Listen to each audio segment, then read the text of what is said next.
Asalaamu calaykum saaxiibayaal soo dhawaada maanta iyo muuqaal cusub.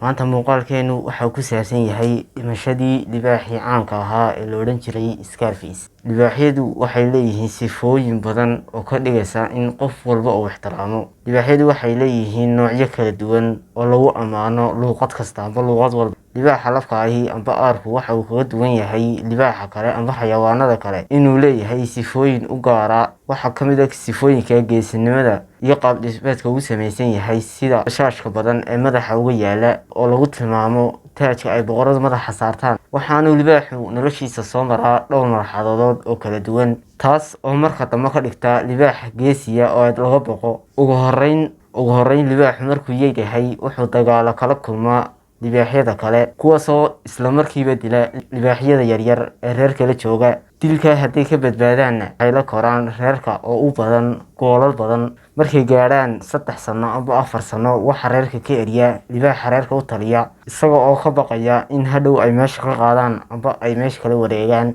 Libaaxyada la eriyey waxay noqdaan libaaxyo aan reerkooda la joogin oo dibadda jooga. Marka dambena waxay dagaalo la galaan libaaxyada kale ee reeraha kale u taliya, kuwaasoo ay kala kulmaan khasaaro 2 sano amba 3 sano ugu horeeya. Haddaba maanta aan dul istaagno libaaxan caanka ka noqday dunida.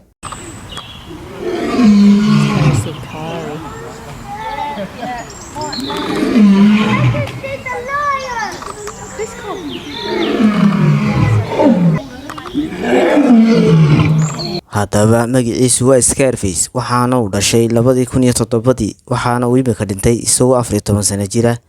Scarface waxa uu ku mutaystay inuu noqdo libaax caana ficilo uu sameeyey oo aanay samayn libaaxyadiisa ka horreeyay iyo awood kale oo ku jirta. Isagoo jira 2 sano ayuu ka adkaaday aabihii, waana libaaxii ugu horreeyay ee samaysta ilaalo isaga u gaara, kuwaasoo ahaa walaaladii oo la kala odhan jiray Hunter iyo Moolani.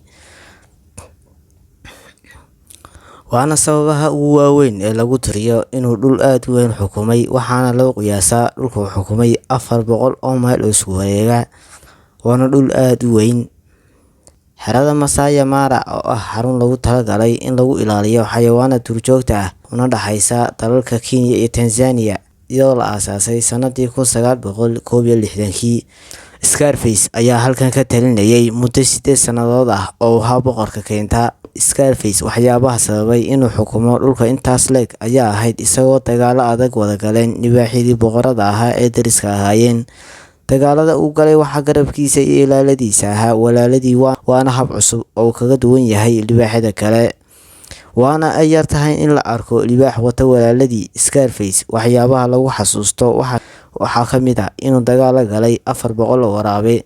Waxa kale oo uu sameeyey ficil la yaabo, kaasoo ah inuu dilo xayawaanka dunida ugu weyn ee jeerta, iyadoo ay adag tahay xayawaanadu inay ka tallaabaan webiyada. Waxa uu Scarface dhex mari jiray webiyada iyadoo aan yaxaasyada ku jira webiga aanay kasoo ag wareegi jirin, iyadoo la iska garanayo inuu yahay Scarface.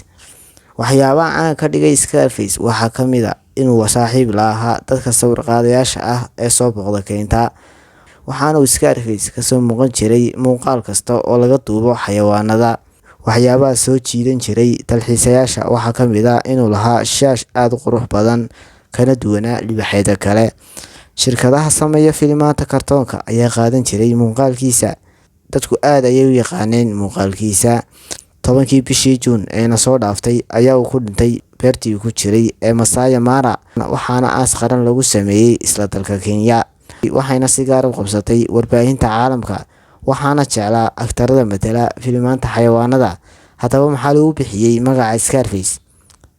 Sanadii 2012 ayaa wejiga dhaawac weyn ka soo gaadhay, waana sababta lagu bixiyey Scarface oo macnaheedu yahay wejiga nabarka lahaa. Waxaana dadaal badan lagu bixiyey sidii looga daaweyn lahaa nabarka wejiga kaga yaala. Marar badan ayaa laga daweeyey. Kuwa u dooda xuquuqda xayawaanka waxay ku tilmaameen Scarface hogaamiye xoog leh oo soo jiidasho leh, waxaana la tilmaamaa in mid la mid ah Scarface aanu soo mari doonin dunida.